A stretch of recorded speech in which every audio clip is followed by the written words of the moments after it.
Ustadz, jika suami bilang bercerai, niru adegan film sambil ketawa kecil, didengar istri, apakah itu termasuk talak? Ya, termasuk talak.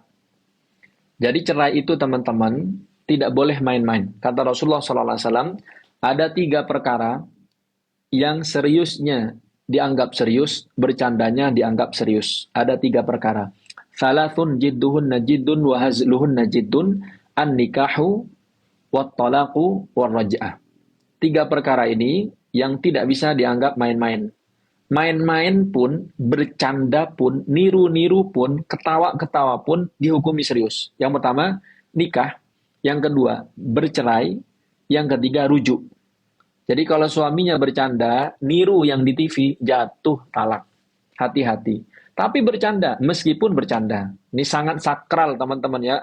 3 ini sangat sakral. Pertama, nikah.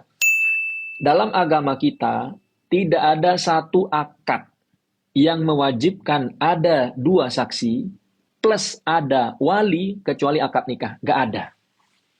Cuma akad nikah. Kalau transaksi jual beli, ya mentok-mentok cuma ada 2 saksi. Nggak ada wali, nggak apa-apa.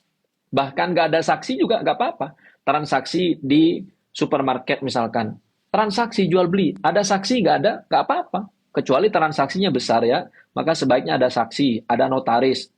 Tapi akad nikah ini satu-satunya akad, wallahu a'lam ya, setahu saya, satu-satunya akad dalam agama kita yang mewajibkan ada walinya. Ada 2 saksinya. Nah, selain akad nikah, tidak ada. Wallahu a'lam bishawab. Jadi teman-teman hati-hati, bercanda yang lain saja. Banyak kan bahan bercandaan, jangan urusan 3 hal ini. Kalau bercanda, bercerai tetap jatuh teman-teman. Tidak boleh main-main, tetap jatuh. Tanya ke ulama manapun, tanya ke MUI, tanya ke pengadilan, tanya ke KUA, jatuh. Dalilnya jelas, jatuh. Gak boleh bercanda. Sama halnya, mohon maaf ya, sama halnya. Misalkan, orang melakukan maksiat, bercanda. Bercanda, tapi bermaksiat. Minum khamar, bercanda, ya tetap jatuh, haramnya tetap jatuh. Atau dia, mohon maaf ya, dia berzina sambil bercanda, ya tetap jatuh. Nggak bisa bercanda, dia jadikan alasan untuk mengangkat sebuah hukum, nggak bisa. Tetap jatuh, hati-hati.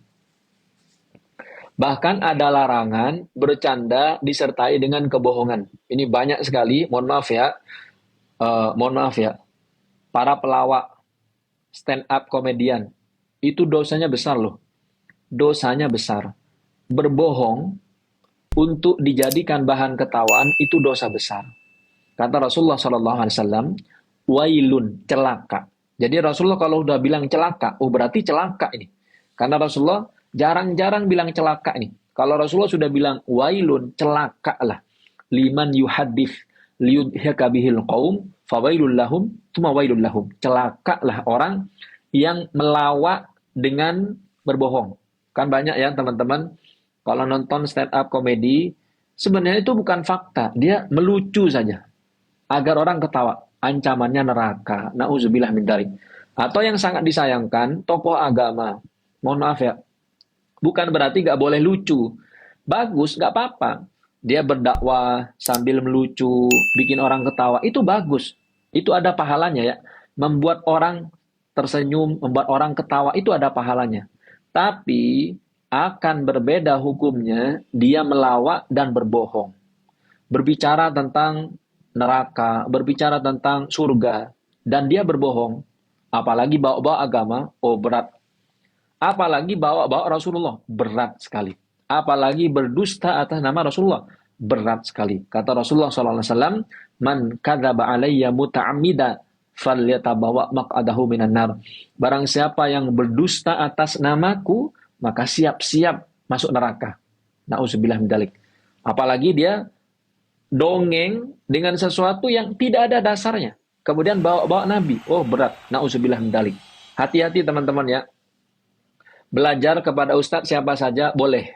Yang penting dia ada dalilnya, ada ayatnya, ada hadisnya. Tapi kalau ceritanya cuma ketawa-ketawa, dongeng-dongeng yang gak ada dalilnya, cerita-cerita khurafat, sebaiknya jangan.